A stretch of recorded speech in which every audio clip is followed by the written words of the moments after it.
दोस्तों, कहानी शुरू करने से पहले आप सभी से एक छोटी सी विनती है। हमारे YouTube channel ad novel boy को जरूर सब्सक्राइब करें। यह कहानी पूर्णतः काल्पनिक फिक्शनल है। इसका वास्तविक जीवन से कोई संबंध नहीं है। कहानी का नाम है रीबोर्न एम्परर। तो चलिए कहानी शुरू करते हैं। नील साम्राज्य का छठा राजकुमार। वहीं रुको। आकर्ष, महा, राजकुमार सूर्यवर्धन और विवेक चारों सुदर्शन देव गुरुकुल के बारे में बातें करते हुए आगे बढ़ रहे थे कि तभी किसी ने आवाज लगाकर उनका रास्ता रोकने की कोशिश की। आवाज में घमंड का भाव था, जो सामान्य तौर पर देखने को नहीं मिलता था। स्पष्ट था कि आवाज लगाने वाला व्यक्ति अपने आप को सबसे ऊपर मानता था। अगले ही पल कुछ लोग आकर्ष और बाकी सबके सामने प्रकट हुए। सबसे आगे पीले रंग के कपड़े पहने एक व्यक्ति खड़ा था। उसके पीछे एक मध्य अवस्था का आदमी था। पीले रंग के कपड़े पहने उस व्यक्ति के साथ उसी की उम्र के दो और व्यक्ति भी थे। इन दोनों को आकर्ष पहचानता था। इनमें से एक तो था आर्यन आहूजा, जो उससे जान बचाकर भागा था, और दूसरा व्यक्ति वही था जो कुछ समय पहले उस पर नजर रख रहा था। पीले रंग के कपड़े पहने व्यक्ति की नजर इस समय महा पर टिकी हुई थी। उसकी आंखों में वासना का भाव साफ देखा जा सकता था। वैसे तो महा का चेहरा अभी ढका हुआ था, लेकिन उस व्यक्ति ने फिर भी पहचान लिया था कि वह कौन है।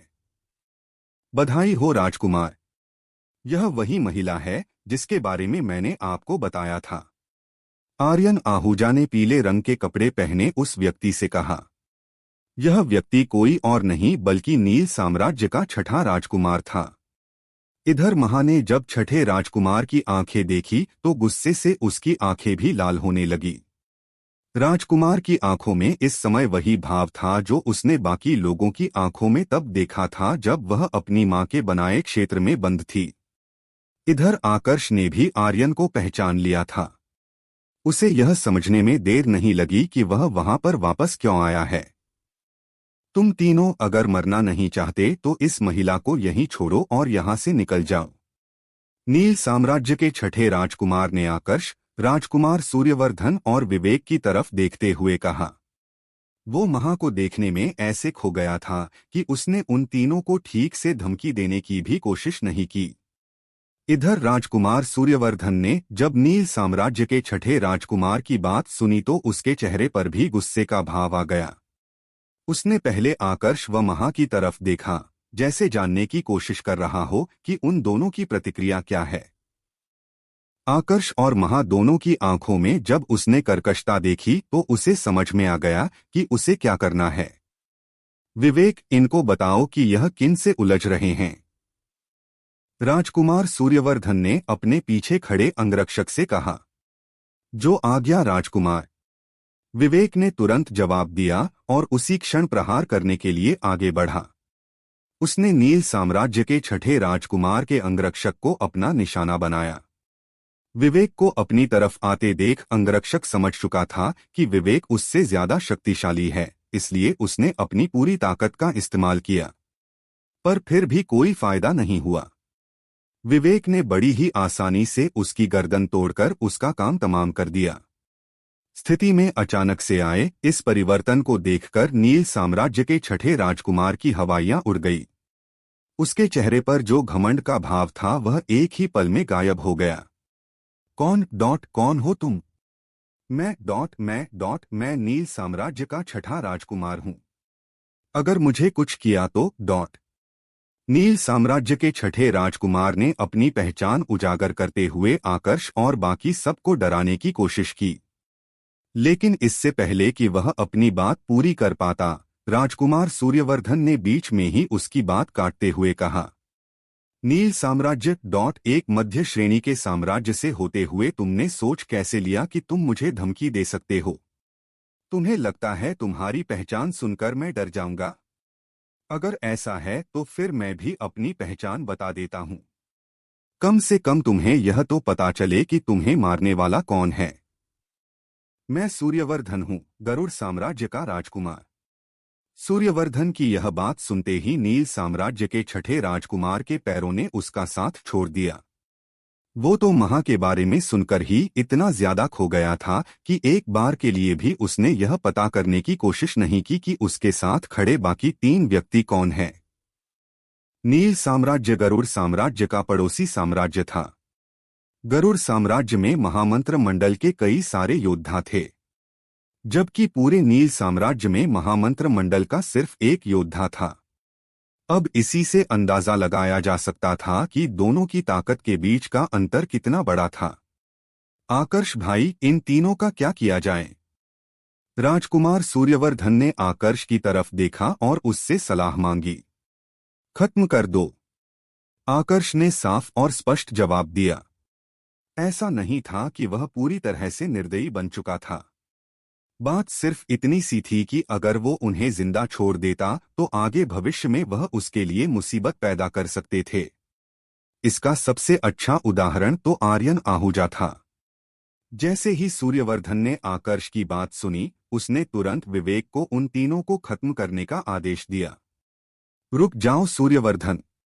इससे पहले कि विवेक आगे बढ़ता, एक और आवाज ने सभी का ध्यान अपनी तरफ खींच लिया।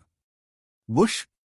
अचानक से एक व्यक्ति वहां पर प्रकट हुआ और नील साम्राज्य के छठे राजकुमार को अपने पीछे छुपा लिया। कुणाल! उस नए व्यक्ति को देखकर एक बार के लिए सूर्यवर्धन के चेहरे के भाव गंभीर हो गए। आकर्ष भाई, यह व्यक्ति रत्नाकर साम्राज्य का राजकुमार है। रत्नाकर साम्राज्य हमारे गरुड़ साम्राज्य के जैसा ही एक उच्च श्रेणी का साम्राज्य है। कुणाल ने आज से पहले भी कई बार मेरे काम में टांग अड़ाने की कोशिश की है। इसका अंगरक्षक महामंत्र मंडल के चौथे स्तर का योद्धा है, इस कारण मैं कई बार इससे हार चुका हूं। राजकुमार सूर्यवर्धन ने तुरंत संदेश भेजकर आकर्ष को सामने खड़े व्यक्ति के बारे में बताया। उसकी बात सुनकर आकर्ष ने ध्यान से कुणाल की तरफ देखा। अब तो आपके पास विवेक है, यह आपके रास्ते की रुकावट नहीं बन सकता। आप अपना बदला ले सकते हैं। आकर्ष ने राजकुमार सूर्यवर्धन की तरफ देखते हुए कहा। यह सुनकर राजकुमार सूर्यवर्धन की आंखें भी चमक उठी। उसने तुरंत विवेक को आदेश दिया कि कुणाल के अंगरक्षक को उससे अलग कर दे। आदेश का पालन करते हुए विवेक तुरंत अपने स्थान से गायब हुआ और कुणाल के अंगरक्षक से लड़ने लगा।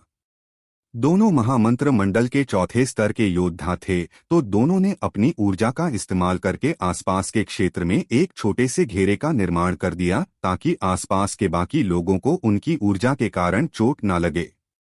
लगता है इस बार तुम्हें एक अच्छा अंगरक्षक मिल गया है सूर्यवर्धन।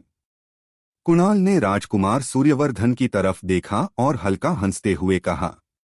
कुणाल, इससे तुम्हारा कोई भी संबंध नहीं है। बेहतर यही रहेगा कि तुम इस लड़ाई में ना पड़ो, वरना बाद में पछतावा करने का भी अवसर नहीं मिलेगा। राजकुमार सूर्यवर्धन ने कुणाल से कहा। लगता है एक अच्छे अंगरक्षक के साथ तुमने धमकी देना भी सीख लिया है। किसने कहा कि मेरा इस लड़ाई से संबंध नहीं है? नील साम्राज्य का छठा राजकुमार मेरे मामा का लड़का है। मेरे होते हुए तुम इसको हाथ भी नहीं लगा सकते। और रही बात पछताने की, तो इस कुणाल को आज तक अपने किए किसी भी काम का पछतावा नहीं हुआ है और ना ही आगे भविष्य में होगा। जो करना है कर लो। जब मेरा अंगरक्षक तुम्हारे अंगरक्षक को मारेगा, उस समय मैं तुम्हें बताऊंगा कि तुमने किससे दुश्मनी मोल ली है। कुणाल ने अपने शब्दों में कठोरता लाते हुए कहा। उसके यह शब्द सुनकर राजकुमार सूर्यवर्धन का चेहरा गुस्से से लाल पीला होने लगा। इधर आकर्ष चुपचाप खड़े होकर उनकी बातें सुन रहा था। हर गुजरते समय के साथ उसकी आंखों में कत्ल का भाव तेज हो रहा था। महा, इन तीनों नमूनों को खत्म करो और उनकी जादुई अंगूठियां ले लो। आकर्ष ने बिल्कुल शांत स्वर में अपने साथ खड़ी महा से कहा। यहाँ वह चाहता तो वह खुद भी उन तीनों को खत्म कर सकता था, लेकिन उसने जानबूझकर ऐसा नहीं किया क्योंकि वह चाहता था कि कोई भी उसकी ताकत के बारे में न जाने। जैसे ही महा ने आकर्ष की बात सुनी, उसने तुरंत अपनी शक्तियों का इस्तेमाल करके नील साम्राज्य के छठे राजकुमार, उसके साथ खड़े आर्यन आहूजा और उस तीसरे व्यक्ति जिसने आकर्ष को देखकर उसके बारे में छठे राजकुमार को बताया था, उन तीनों को बर्फ की मूर्तियों में बदल दिया। नहीं, कुणाल को कोई अंदाजा नहीं था कि कोई अचानक से उसके भाई पर इस तरह से प्रहार कर देगा। जब तक वह कुछ समझ पाता, उसका भाई और उसके दोनों साथी बर्फ की मूर्तियों में बदलकर टुकड़ों में टूट चुके थे। सिर्फ इतना ही नहीं, उन तीनों की जादुई अंगूठियां भी अपने स्थान से उड़कर आकर्ष के पास आ चुकी थी। यह सब देखकर कुणाल न सिर्फ हैरान था बल्कि उलझन में भी था, जबकि आकर्ष का पूरा ध्यान इस समय उन तीनों जादुई अंगूठियों पर था। उसने सबसे पहले राजकुमार की जादुई अंगूठी का निरीक्षण किया। अंगूठी के भीतर देखते ही उसे वह चीज दिख गई जिसकी उसे तलाश थी। यह वह देव अभिलेख था जिसकी मदद से आर्यन आहूजा ने उसका और महा का चित्र छठे राजकुमार को दिखाया था। इस पूरे झगड़े की जड़ यही देव अभिलेख था।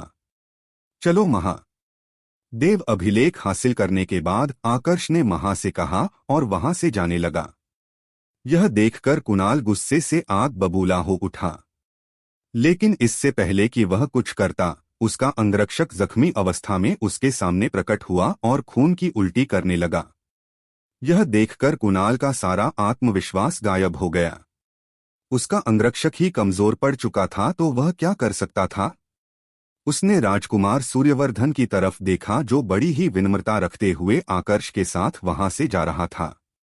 यह देखकर उसे और भी बड़ा धक्का लगा। राजकुमार सूर्यवर्धन एक उच्च श्रेणी के साम्राज्य का राजकुमार था, लेकिन वह भी आकर्ष के सामने विनम्रता रख रहा था। इसका कारण कुणाल को समझ में नहीं आया। जब यह लड़ाई हो रही थी, तब एक और व्यक्ति वहां पर मौजूद था जिसने आकर्ष को पहचान लिया था। यह व्यक्ति था आयुध प्रदेश का आयुष। आयुध प्रदेश नवलोक साम्राज्य के अधीन एक प्रदेश था। जब 16 प्रदेशों का महामुकाबला हुआ था, तो उसमें आयुध प्रदेश की तरफ से 2 योद्धा आए थे। एक था आयुष और दूसरी उसकी बहन थी आयुषी। आकर्ष से उसकी ज्यादा लंबी मुलाकात तो नहीं हुई थी, लेकिन फिर भी आकर्ष का चेहरा उसकी यादों में छप चुका था क्योंकि आकर्ष एक भोपाल मंडल के योद्धा से बचकर निकला था। कुछ ही देर में यह खबर पूरे सुदर्शन शहर में फैल गई कि नील साम्राज्य के छठे राजकुमार को किसी ने खत्म कर दिया है। जब नील साम्राज्य के शाही परिवार को इस बारे में पता चला तो सभी ने जांच पड़ताल शुरू कर दी।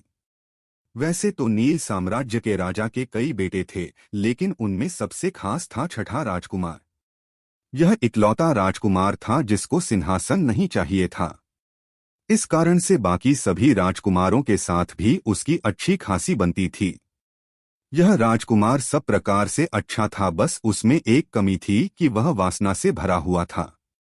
नील साम्राज्य भले ही एक मध्य श्रेणी का साम्राज्य था, लेकिन उनके भी अच्छे खासे संबंध थे, जिस कारण से कुछ ही घंटे में उन्हें पता चल गया कि छठे राजकुमार को खत्म करने में किसका हाथ था। जब उन लोगों को पता चला कि इन सब में गरुड़ साम्राज्य का राजकुमार सूर्यवर्धन भी शामिल था, तो नील साम्राज्य ने अपने पांव पीछे खींच लिए। जांच पड़ताल से उन्हें पता चल गया था कि सारी गलती छठे राजकुमार की थी। न सिर्फ उसने पहले प्रहार किया बल्कि राजकुमार सूर्यवर्धन को धमकाया भी था। अगर उनके राजकुमार की गलती नहीं होती तो वो लोग राजकुमार सूर्यवर्धन की शिकायत उसके पिता से कर सकते थे। वहां पर उन्हें न्याय नहीं मिलता पर कम से कम थोड़ी बहुत कीमत तो मिल जाती, लेकिन यहाँ पर गलती उनके राजकुमार की थी। इस कारण से किसी ने भी इस बात को आगे नहीं बढ़ाया। सभी को इसी बात का डर लग रहा था कि अगर गरुड़ साम्राज्य के राजा को इस बारे में पता चला तो उल्टा उन्हें गरुड़ साम्राज्य को कीमत देनी पड़ेगी। अब जहां एक तरफ नील साम्राज्य अपने राजकुमार की मृत्यु से टूटा हुआ था, वहीं दूसरी तरफ आयुष चिराग से मिलने आ गया था। वह लोग भी कुछ ही दिन पहले सुदर्शन शहर आए थे।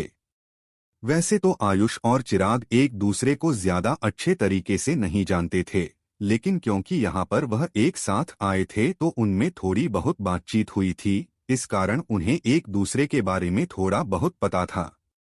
आयुष जानता था कि चिराग आकर्ष का दोस्त है, इसलिए वह यह खबर चिराग को देने आया था। चिराग पिछले काफी समय से आकर्ष को लेकर परेशान था।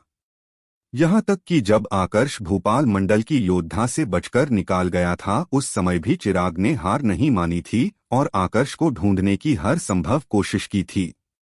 लेकिन उनकी पहुंच इतनी नहीं थी कि आकर्ष के बारे में कोई खबर मिलती। तुम कह रहे हो कि आकर्ष यहाँ पर आया हुआ है। क्या तुम्हें पूरा विश्वास है कि वह आकर्ष ही है? चिराग ने पूछा। मैं उसके चेहरे को कभी नहीं भूल सकता। वह आकर्ष ही था, लेकिन वो अकेला नहीं था। उसके साथ कुछ और लोग भी थे। अभी नील साम्राज्य के जिस छठे राजकुमार की बात हो रही है, उसको आकर्ष ने ही मरवाया था। कारण तो नहीं पता, लेकिन इतना पता है कि उसने अपने साथ मौजूद एक महिला को बचाने के लिए यह सब कुछ किया था। और हाँ, उसके साथ गरुड़ साम्राज्य का राजकुमार सूर्यवर्धन भी था। देखकर लग रहा था कि दोनों के बीच काफी अच्छी दोस्ती है। आयुष ने जवाब दिया। यह सुनकर चिराग सोचने पर मजबूर हो गया। उसे आयुष की बात पर शक तो नहीं था, लेकिन गरुड़ साम्राज्य के राजकुमार से दोस्ती होने वाली बात उसे भी पच नहीं रही थी। शायद यह उसका दोस्त आकर्ष ना हो। थोड़ी देर तक इस बारे में सोचने के बाद चिराग ने फैसला किया कि वह राजकुमार सूर्यवर्धन से जाकर मिलेगा। लेकिन राजकुमार सूर्यवर्धन से मिलना उसके लिए आसान नहीं था।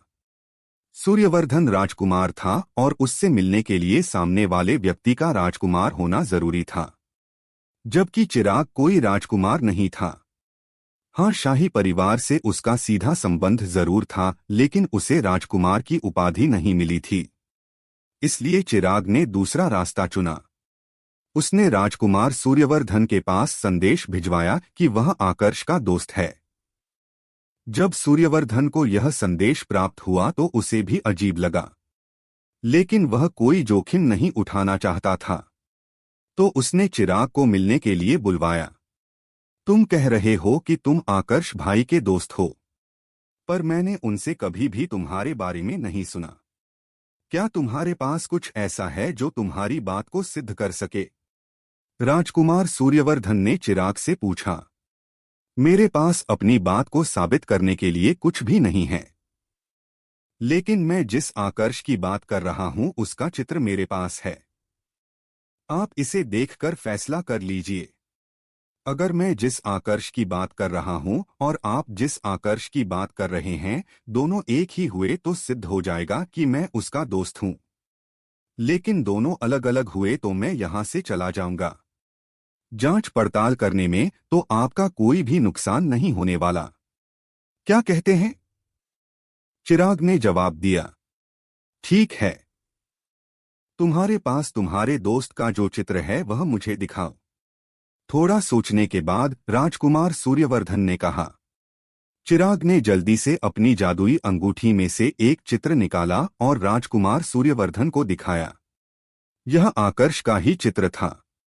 चित्र देखकर राजकुमार सूर्यवर्धन को विश्वास हो गया कि चिराग आकर्ष को पहले से जानता है। लेकिन वो उसका दोस्त है या नहीं, इसका पता तो तब ही चल सकता था जब चिराग और आकर्ष दोनों एक दूसरे से मिले। इसलिए सूर्यवर्धन चिराग को लेकर आकर्ष से मिलने के लिए उसके भवन की तरफ रवाना हो गया। इस समय आकर्ष के भवन में एक बिन बुलाए मेहमान आया हुआ था। यह मेहमान कोई और नहीं बल्कि सुदर्शन देव गुरुकुल के रक्षक एल्डर कश्यप थे। बधाई हो एल्डर कश्यप, मुझे खबर थोड़ी देर से मिली, पर जानकर खुशी हुई कि आपने सफलतापूर्वक 7 सिद्धांत समझ लिए हैं। आकर्ष ने सबसे पहले एल्डर कश्यप को शुभकामनाएं दी। इतना तो उसे पता था कि एक न एक दिन एल्डर कश्यप उससे मिलने आएंगे, इसलिए उन्हें देखकर उसे बिल्कुल भी आश्चर्य नहीं हुआ था। धन्यवाद। शुभकामनाएं तो बहुत लोगों ने दी, पर पता नहीं क्यों आपकी शुभकामनाएं कानों को ज्यादा अच्छी लग रही है। खैर, यह सब बातें तो होती रहेगी, आप यह बताइए कि यहाँ तक की यात्रा कैसी रही? एल्डर कश्यप ने कहा। यात्रा काफी सुखदमयी थी, आकर्ष ने जवाब दिया। सुनकर अच्छा लगा। वैसे आपने मेरे प्रस्ताव के बारे में क्या सोचा है? देखो, पिछली बार जो कुछ भी हुआ उसके लिए मैं शर्मिंदा हूं। अब आप एक उच्च श्रेणी के रसायन शास्त्री हैं, इसलिए मैं जितना हो सके विनम्र होने की कोशिश कर रहा हूं। आप जैसे रसायन शास्त्री के लिए हमारे गुरुकुल के द्वार खुले हैं। एल्डर कश्यप ने कहा। आप इतना सोच रहे हैं उसके लिए धन्यवाद, लेकिन मैं भी अपना फैसला कर चुका हूं। मैं नाग शक्ति देव गुरुकुल में ही शामिल होऊंगा, आकर्ष ने जवाब दिया। यह सुनकर एल्डर कश्यप कुछ देर के लिए चुप हो गए। थोड़ी देर तक चुप रहने के बाद उन्होंने एक जादुई अंगूठी आकर्ष की तरफ करते हुए कहा, इसमें सामग्रियों के समूह है। इनकी संख्या 30 से 40 के बीच में है। मैं चाहता हूं कि आप इन सबसे महामंत्र गोलियों का निर्माण करें। मुझे कम से कम 100 महामंत्र गोलियां चाहिए। इसके ऊपर जो भी गोलियां बनी आप उन्हें रख सकते हैं। इतने समूह पर्याप्त तो होंगे ना? आप इनके साथ 100 गोलियों का तो निर्माण कर सकते हैं, है ना? एल्डर कश्यप आने का कारण बताने के साथ साथ गोलियों की संख्या के बारे में भी सवाल किया, क्योंकि अगर सामग्री कम पड़ गई तो उन्हें उसे फिर से इकट्ठा करने में समय लगने वाला था। एल्डर कश्यप, आपको नहीं लगता कि आप मेरी क्षमता पर सवाल उठा रहे हैं? आकर्ष ने एल्डर कश्यप से सवाल किया।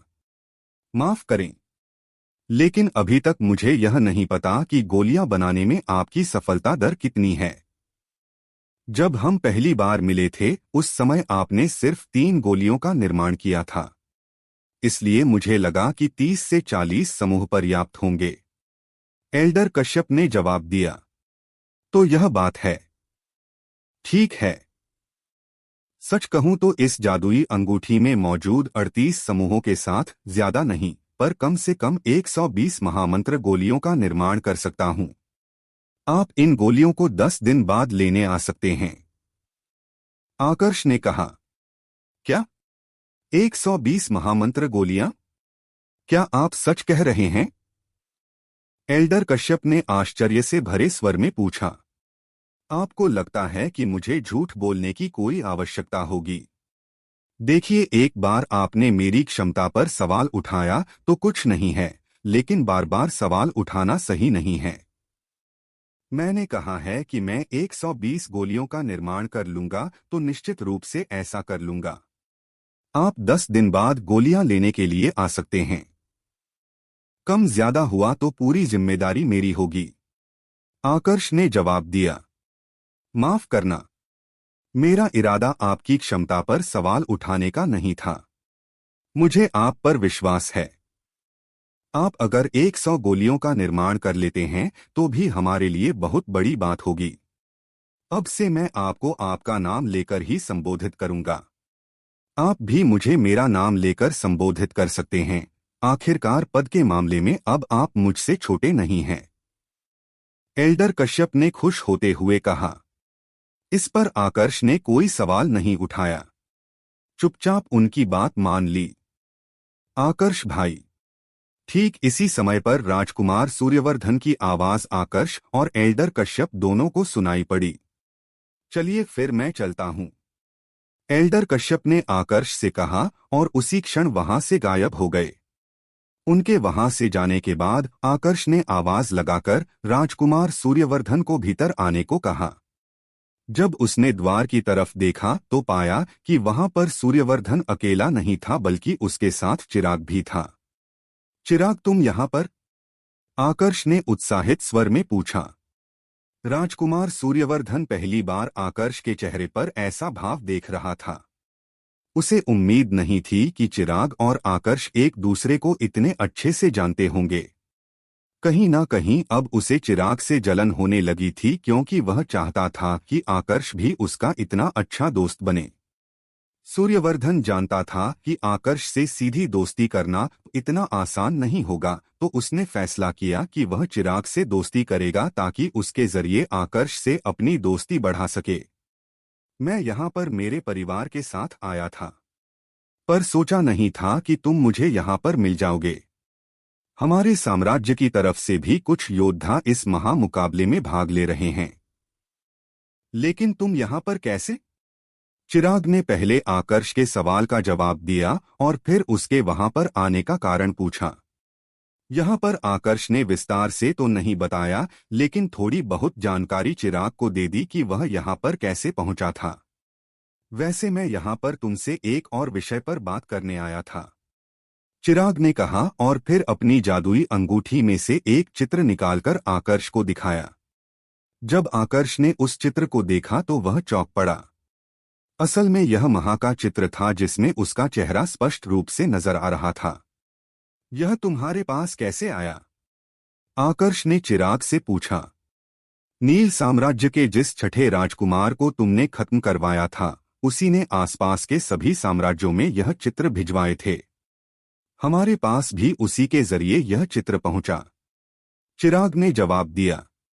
यह सुनकर आकर्ष मन ही मन गुस्से से उबलने लगा। किसने सोचा था कि मरने के बाद भी नील साम्राज्य का छठा राजकुमार उसके लिए इस प्रकार की परेशानी खड़ी कर देगा। रसायन शास्त्री की पहचान का फायदा। आकर्ष इस समय गंभीर अवस्था में अपने स्थान पर बैठा हुआ था। महा का चित्र अभी भी उसके सामने रखा हुआ था। महा का चेहरा ऐसा था कि किसी भी पुरुष को अपनी तरफ आकर्षित कर सकता था, लेकिन इस समय ना तो चिराग, ना ही राजकुमार सूर्यवर्धन और ना ही आकर्ष का ध्यान उस चित्र पर था। हालांकि एक सामान्य पुरुष की तरह चिराग और सूर्यवर्धन दोनों के ही मन में शुरुआत में प्रेम भावना जागृत हुई थी, लेकिन जब दोनों को पता चला कि वह महिला आकर्ष के साथ है तो दोनों ने उस भाव को अपने मन से पूरी तरह निकाल दिया। अभी के समय तो तीनों इस बात को लेकर परेशान थे कि अब आगे क्या करेंगे। नील साम्राज्य का राजा शांत नहीं बैठेगा। इतना तो पक्का है कि राजकुमार सूर्यवर्धन के साथ होने के कारण वह प्रत्यक्ष रूप से तुम्हें निशाना नहीं बनाएगा, लेकिन वह इस चित्र को अलग अलग जगह पर भेज सकता है। अभी तक तो वह लोग इस चित्र वाली महिला को ढूंढ रहे थे, लेकिन अब वह इस चित्र को ऐसे लोगों के पास भेजेंगे जो वासना से भरे होंगे। ऐसे लोग जो एक महिला के पीछे किसी को भी खत्म करने के लिए तैयार हो जाएंगे। चिराग ने गहरी आवाज में कहा। मैं जाकर नील साम्राज्य के राजा से बात करता हूं। कोशिश करूंगा कि किसी को भी इस बारे में पता न चले। सूर्यवर्धन ने मामले की गंभीरता को समझते हुए कहा। अपनी बात खत्म करने के तुरंत बाद वह वहां से रवाना हुआ और नील साम्राज्य के राजा से मिलने के लिए निकल पड़ा। लेकिन जैसे ही वह बाहर आया, उसने लोगों की बातें सुनी, जिसके बाद उसके चेहरे का रंग पूरा काला पड़ गया। बाजार में हर जगह सिर्फ महा की ही बातें हो रही थी। लगता है हमें देरी हो गई। सोचा नहीं था कि नील साम्राज्य का राजा इतना उतावला होगा। राजकुमार सूर्यवर्धन ने गंभीर स्वर में अपने आप से कहा। इधर नील साम्राज्य के राजा के भवन में राजा खुद एक सिंहासन पर बैठा हुआ था और उसके सामने कई सारे व्यक्ति खड़े थे। महाराज, अपने जैसा कहा था मैंने बिल्कुल वैसा ही किया। मैंने नाग शक्ति देव गुरुकुल के एल्डर ललित को चित्र भेज दिया है। उसके वासना से भरे स्वभाव को देखते हुए मुझे लगता है कि वह बहुत जल्द इस महिला को हासिल करने के लिए राजकुमार सूर्यवर्धन के साथी को निशाना बनाएगा। पहले व्यक्ति ने कहा। महाराज, मैंने भी आपके आदेश के अनुसार सुदर्शन देव गुरुकुल के एल्डर भरत के पास संदेश भेज दिया है। चित्र के साथ साथ मैंने उसे यह भी बता दिया है कि यह महिला उसे कहां पर मिल सकती है। उसके वासना से भरे स्वभाव को देखते हुए मुझे लगता है कि वह भी बहुत जल्द इस महिला को हासिल करने के लिए कोशिश करेगा। दूसरे व्यक्ति ने कहा। महाराज, मैंने भी आदेश अनुसार ऊर्णनाभ देव गुरुकुल के एल्डर सुमाली को संदेश भेज दिया है। वह भी इस महिला को हासिल करने की कोशिश शुरू कर चुका होगा। मुझे लगता है कि बहुत जल्द आपको संदेश मिल जाएगा कि किस तरह से उसने राजकुमार सूर्यवर्धन के उस साथी को खत्म किया है। तीसरे व्यक्ति ने कहा। महाराज, मैंने भी सैनिकों के साथ मिलकर पूरे बाजार में इस खबर को फैला दिया है।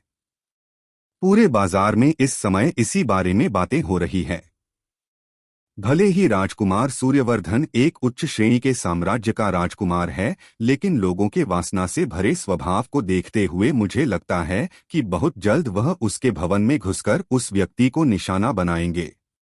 वहीं पर खड़े चौथे व्यक्ति ने कहा। इन चार लोगों की बातें सुनकर नील साम्राज्य के राजा के चेहरे पर एक शैतानी मुस्कुराहट उभर आई। उसे पता था कि वह खुद सूर्यवर्धन के साथी का कुछ नहीं कर सकता है। इसलिए उसने तीनों देव गुरुकुलों के वासना से भरे 3 एल्डरों को उकसाने की कोशिश की। उसे विश्वास था कि अगर यह 3 एल्डर एक साथ आकर्ष को निशाना बनाएंगे तो उनमें से कोई एक तो आकर्ष को मारने में सफलता हासिल कर ही लेगा। तो क्या हुआ अगर तुम्हारे साथ उच्च श्रेणी का साम्राज्य है? तुम्हें लगता है मेरे बेटे को मारकर तुम खुद जीवित बच जाओगे? अब देखता हूं गरुड़ साम्राज्य तुम्हें किस तरह से बचाएगा। नील साम्राज्य के राजा ने हंसते हुए कहा। सुदर्शन शहर में तीनों देव गुरुकुलों के यह वासना से भरे एल्डर आए हुए थे। जैसे ही इन तीनों को खबर मिली, तीनों महा को हासिल करने के लिए अपने अपने भवन से रवाना हो गए। बाकी सबकी तरह नील साम्राज्य के राजा की फैलाई खबर गरुड़ साम्राज्य के राजा गिरीश तक भी पहुंच गई थी। उसकी नजर इस समय चित्र पर थी। चित्र को देखकर वह भी महा की तरफ आकर्षित होने से अपने आप को रोक नहीं पाया। लेकिन जिस क्षण उसे याद आया कि महा किसके साथ है, उसका यह भाव एक ही पल में गायब हो गया। नील साम्राज्य के राजा ने यह ठीक नहीं किया। उसे सच में लगता है कि ऐसा करके वह इस महिला को एक आसान शिकार बना देगा। वैसे उम्मीद नहीं थी कि यह महिला इतनी खूबसूरत होगी। अब देखना यह है कि सूर्यवर्धन का साथी इस पर क्या प्रतिक्रिया देता है। उसके स्वभाव को देखते हुए लगता नहीं है कि वह इस मामले को आसानी से जाने देगा। राजा गिरीश ने एक गंभीर स्वर में अपने आप से कहा। इधर राजकुमार सूर्यवर्धन भी वापस आकर्ष के पास लौट चुका था। आते ही उसने सबसे पहले आकर्ष को यह बताया कि पूरे बाजार में महा के बारे में बातें हो रही है।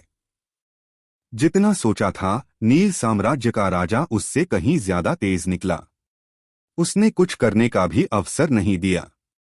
राजकुमार सूर्यवर्धन ने कहा, आकर्ष, कुछ तो करना होगा। बहुत जल्द दौड़। चिराग ने कुछ कहने की कोशिश की, लेकिन इससे पहले कि वह अपनी बात पूरी कर पाता, एक स्वर उस पूरे क्षेत्र में गूंजने लगा। मैं सुदर्शन देव गुरुकुल का एल्डर भरत हूँ। उस महिला को लेने आया हूँ जिसका चित्र पूरे बाजार में घूम रहा है। अगर मरना नहीं चाहते तो चुपचाप उस महिला को मेरे हवाले कर दो। इस स्वर में कर्कशता साफ झलक रही थी। सुदर्शन देव गुरुकुल का एल्डर भरत। आवाज वाले व्यक्ति की पहचान के बारे में सुनकर आसपास के पूरे क्षेत्र में हड़कंप मच गई।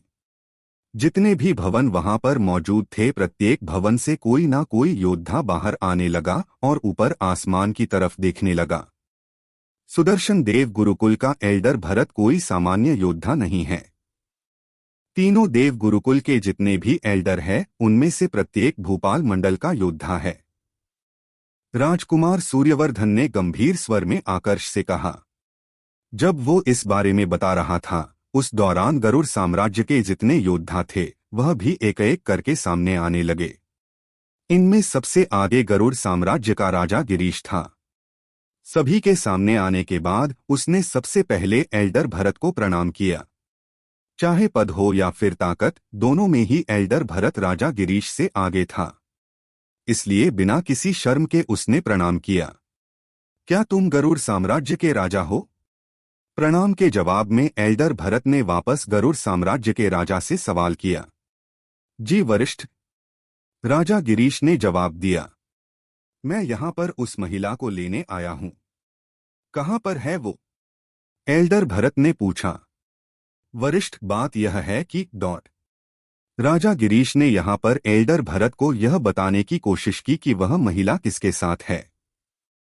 इस दौरान उनकी नजर आकर्ष पर भी थी, जो नीचे अपने भवन में बैठा हुआ था। एल्डर भरत की उपस्थिति में राजा गिरीश की हालत भी खराब थी, जबकि आकर्ष इस समय बिल्कुल शांत बैठा था। हालांकि उसके चेहरे पर गंभीरता थी, लेकिन वह घबराया हुआ नहीं था। इसका कारण राजा गिरीश को समझ में नहीं आ रहा था। जैसे ही वह एल्डर भरत को आकर्ष के बारे में बताने वाले थे, एक और आवाज ने उनकी बात बीच में ही काट दी। भरत, तुम यहां पर? यह तो अच्छा हुआ जो मैं सही समय पर आ गया। अगर मुझे आने में थोड़ी सी भी देर हुई होती तो तुम उस महिला को लेकर यहां से चले जाते। पर कोई बात नहीं, अभी भी ज्यादा देर नहीं हुई। अब मैं यहाँ पर आ गया हूँ तो वह महिला मेरे साथ जाएगी। तुम यहाँ से जा सकते हो। यह आवाज भी एक पुरुष की थी। थोड़ी देर में यह पुरुष सामने आया। एल्डर ललित। इस व्यक्ति को देखकर भरत के मुंह से यही एक गंभीर स्वर निकला। यह नया व्यक्ति कोई और नहीं बल्कि नाग शक्ति देव गुरुकुल का एल्डर ललित था। संदेश उसे भी मिला था तो वह भी यहाँ पर महा को लेने आया था। तुम दोनों ही अब जा सकते हो। वह महिला सिर्फ मेरी है। ठीक इसी समय पर एक तीसरा स्वर सुनाई दिया। अगले ही पल एक और व्यक्ति वहां पर प्रकट हुआ। सुमाली। इस व्यक्ति को देखकर एल्डर ललित और एल्डर भरत दोनों के मुंह से गुस्से से भरा स्वर निकला। यह व्यक्ति था उर्णनाभ देव गुरुकुल का रक्षक एल्डर सुमाली। राजकुमार सूर्यवर्धन, जो कि इस समय आकर्ष के पास ही खड़ा था, उसने इन तीनों लोगों के बारे में विस्तार से आकर्ष को बता दिया था। अब आकर्ष को भी पता चल चुका था कि इन तीनों देव गुरुकुलों में जो सबसे लीचर और वासना से भरे 5 व्यक्ति हैं, उनमें से 3 यहाँ पर आ चुके हैं।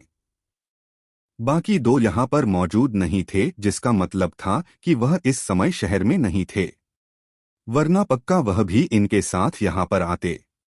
आए हुए यह तीनों ही योद्धा भोपाल मंडल के योद्धा थे, जिस कारण माहौल काफी भारी हो गया था। ललित, सुमाली, अब जब तुम दोनों यहाँ पर आ चुके हो तो हम आपस में मुकाबला करके देख लेते हैं। वैसे भी इतनी छोटी सी बात के लिए हम तीनों को एक दूसरे की जान लेने की कोई जरूरत नहीं है। जो जीता महिला उसकी। क्या कहते हो? भरत जानता था कि वह अकेला उन दोनों का सामना नहीं कर पाएगा, तो उसने तीनों को एक दूसरे से लड़ने का सुझाव दिया। सुझाव अच्छा है। मुझे तो यह स्वीकार है। तुम बताओ ललित, तुम्हारा क्या कहना है? सुमाली ने तुरंत स्वीकृति देते हुए कहा। मुझे भी यह स्वीकार है। लेकिन एक बात मैं पहले ही बता रहा हूं कि मैं अगर जीत गया तो इस महिला का चेहरा भी किसी और को देखने नहीं दूंगा। ललित ने हंसते हुए कहा। जैसे हम तुम्हें इसका अवसर देने वाले हैं। भरत ने कर्कशता से भरी आवाज में कहा। इसी के साथ तीनों योद्धाओं ने अपनी अपनी ताकत का प्रदर्शन करना शुरू कर दिया। लेकिन लड़ाई शुरू करने से पहले तीनों ने अपनी ऊर्जा का इस्तेमाल करके एक घेरे का निर्माण किया ताकि आसपास खड़े बाकी लोगों को हल्की सी भी खरोच ना लगे। इसके 2 कारण थे। पहला कारण तो यह था कि यह सुदर्शन शहर था, कोई ऐसी जगह नहीं थी जहां पर वह अपनी इच्छा से कुछ भी कर सकते थे। अगर यहाँ की एक छोटी सी भी इमारत को वह नुकसान पहुंचा देते तो इसका जवाब देना मुश्किल हो जाता। दूसरा कारण था योद्धाओं की सुरक्षा। इन सभी योद्धाओं को उन्हें उस विशेष क्षेत्र में भेजना था, तो अगर गुस्से में आकर यहाँ पर उन्होंने इन्हें नुकसान पहुंचा दिया तो एक प्रकार से उनके पूरे देव गुरुकुल को यह नुकसान उठाना पड़ सकता था। बस इसी कारण से वह अपना मुकाबला अपने तक ही सीमित रखना चाहते थे। जमीन पर बैठा आकर्ष काफी देर से यह सब कुछ देख रहा था। इस समय उसका चेहरा काफी गंभीर था। सब कुछ ठीक तो है? ठीक इसी समय पर एक आवाज आकर्ष को सुनाई दी। यह आवाज महा की थी। अभी तक वह अपने कमरे में थी, लेकिन बाहर के झगड़े की आवाज सुनकर वह बाहर आ गई थी। महा के वहां पर आते ही आकर्ष ने बाकी सब के साथ ऊपर आसमान में आने का फैसला किया। उसके साथ महा, राजकुमार सूर्यवर्धन और विवेक तीनों तुरंत आसमान में आ गए। बूम! थोड़ी देर में एक धमाके के साथ ऊर्जा का घेरा टूटा, जिसके बाद 2 परछाइयां काफी बुरी हालत में घेरे से बाहर निकली। इनमें से एक था एल्डर सुमाली और दूसरा था एल्डर भरत। फिर से कोशिश करके देखनी है? वैसे अभी तो मैंने सामान्य प्रहार किए हैं, लेकिन अगर तुम दोनों हार नहीं मानते और फिर से लड़ने का सोचते भी हो तो इस बार मैं अपने सबसे शक्तिशाली प्रहार करूंगा। फिर अगर कुछ गलत हो गया तो मुझे जिम्मेदार मत ठहरना। नाग शक्ति देव गुरुकुल के एल्डर ललित ने कहा। वही था जिसने अकेले उन दोनों को हराया था। तुमने 3 सिद्धांत कब समझे? ललित की बात पर गुस्सा होने की जगह भरत और सुमाली दोनों हैरान थे। असल में तीनों की ताकत बराबरी पर थी। अभी से पहले तीनों भूपाल मंडल के ऐसे योद्धा थे जिन्होंने दो दो सिद्धांत समझे थे, लेकिन आज ललित ने जो ताकत प्रदर्शित की थी वह तीन सिद्धांत समझे हुए योद्धा के बराबर थी। इस कारण से दोनों हैरान थे। अपनी बात खत्म करने के बाद नाग शक्ति देव गुरुकुल के एल्डर ललित ने भरत और सुमाली के सवाल का कोई जवाब नहीं दिया। उसने गरुड़ साम्राज्य के राजा की तरफ देखकर उससे यह कहने की कोशिश की कि वह उस महिला को लेकर आए, लेकिन इससे पहले कि वह अपनी बात कह पाता उसकी नजर महा पर जाकर पड़ी। महा ने इस समय अपना चेहरा ढका नहीं था। वैसे भी चारों तरफ उसके चित्र फैल चुके थे, तो अब चेहरा ढकने का कोई मतलब नहीं था। ललित तो उसे देखते ही उस पर मोहित हो गया। वासना में वशीभूत होकर उसने दूर से ही अपना हाथ महा की तरफ किया, जैसे दूर से ही उसे स्पर्श कर लेना चाहता हूं। पर इससे पहले कि ऐसा कुछ होता, एक योद्धा महा के ठीक सामने आकर खड़ा हो गया। यह देखकर ललित के चेहरे पर गुस्से का भाव आ गया। अपनी वासना से भरी नजर दूर रखो। मैं तुम्हें सिर्फ 3 सेकंड का समय दे रहा हूं। अगर यहां से चले जाते हो तो ठीक है, वरना उसके बाद जो होगा उसका जिम्मेदार मुझे मत ठहरना। आकर्ष ने ललित की तरफ देखते हुए शांत स्वर में कहा। क्या? आकर्ष की बात सुनकर ललित दंग रह गया। एक बार के लिए तो उसे विश्वास ही नहीं हुआ कि क्या उसने अभी जो सुना वह सच है। इस समय पर सिर्फ सूर्यवर्धन इकलौता ऐसा था जो बिल्कुल शांत खड़ा था, क्योंकि उसे पता था कि आकर्ष की असली ताकत उसका शारीरिक बल नहीं है, वह तो उसकी दूसरी ताकत है। आकर्ष की पहली और सबसे बड़ी ताकत थी उसकी पहचान। उस पहचान के साथ अगर वह किसी को एक शब्द भी कह देता है तो उसके एक शब्द पर कोई भी शक्तिशाली योद्धा तीनों देव गुरुकुलों का अस्तित्व मिटाने के लिए तैयार हो जाएगा। क्या कहा तुमने? अब तुम्हारी जैसी चींटी मुझे धमकी देगी? ललित ने हंसते हुए कहा। स्वाभाविक तौर पर वो आकर्ष के शब्दों को बिल्कुल भी गंभीरता से नहीं ले रहा था। अभी तक मुझे लग रहा था कि नाग शक्ति देव गुरुकुल अच्छा है, लेकिन तुम्हें देखने के बाद इस गुरुकुल के प्रति मेरे मन में जो भी अच्छी छवि थी वह नष्ट हो चुकी है। अब इससे पहले कि मैं कुछ करूं, चुपचाप यहां से चले जाओ। आकर्ष ने इस बार गंभीर स्वर में कहा। जब उसने अपने यह शब्द कहे थे तब उसके कंधे पर मौजूद बिच्छू का निशान चमकना शुरू हो चुका था। सिर्फ इतना ही नहीं, उसके हाथ पर जो तलवार का निशान था वह भी चमकने लगा था। उसके आत्ममंडल में छुपा पिरामिड भी कंपन करने लगा था। यह सब कुछ साफ बता रहे थे कि इस समय वह कितना ज्यादा गुस्से में था। नादान लड़के, पहले तो मैं तुम्हें एक आसान मौत देने वाला था, लेकिन अब मैंने अपना इरादा बदल लिया है। तुम्हारी हिम्मत कैसे हुई हमारे नाग शक्ति देव गुरुकुल के बारे में गलत कहने की? तुम क्या मुझे 3 सेकंड का समय दे रहे हो? मैं यहीं पर खड़ा हूं, जो करना है करो। नाग शक्ति देव गुरुकुल के एल्डर ललित ने कहा और उसी क्षण अपनी शक्तियों को सक्रिय करना शुरू कर दिया। लेकिन इस समय आकर्ष का पूरा ध्यान उस पर नहीं था। वह अपने पास में खड़े सूर्यवर्धन की तरफ देख रहा था।